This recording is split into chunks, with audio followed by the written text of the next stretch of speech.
Let's start with Donald Trump. His signature proposal is a ban, temporary ban on Muslims entering the United States, and now he's widened that to say we should have a ban on all Muslim immigrants coming from countries that have any kind of known, proven terrorist ties. How do you feel about that proposal? It's totally unworkable, totally unrealistic.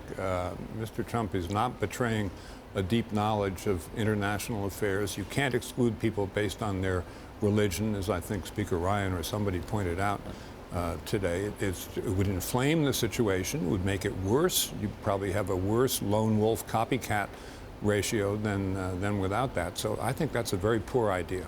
Okay. Secretary Clinton and Barack Obama both think that the answer here is, at least part of the answer here, lies in more stringent gun safety measures, in particular possibly banning the sale of assault weapons, reviving the 1990s assault ban. How do you feel about assault weapon ban? How do you feel about that?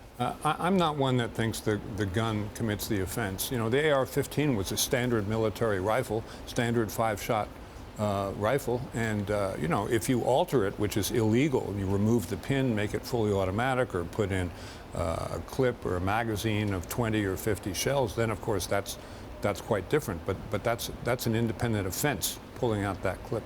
Right. So neither one. You're on this front. You think the Democrats have it wrong and Republicans have it wrong, basically, on dealing with this problem. Well, yeah, but I mean, I think that the people in the Justice Department, Jim Comey, who's the head of the FBI, was a deputy attorney general and a good one.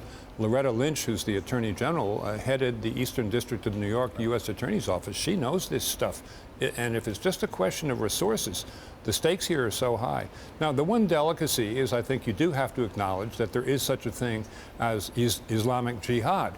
And that's sort of the name of the game here, and that's the case that has to be made, and that's what ISIS is all about. Governor, what would you say in the realm of national security and foreign policy is Barack Obama's greatest achievement as president? I'm a bad person to ask, because I actually think the Iran deal was worth the candle.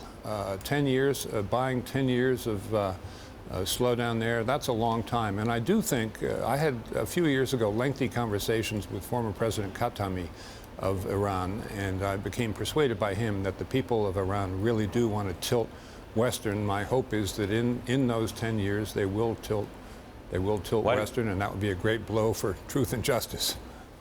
Why does that make you a bad person to ask? Because I'm the only Republican or former Republican in the United States that thinks that. Some people might think that makes you a good person to ask. No, I think John Kerry deserves an enormous amount of credit for that. That was very difficult. The whole world was screaming at him. He stuck to his guns and he got it done.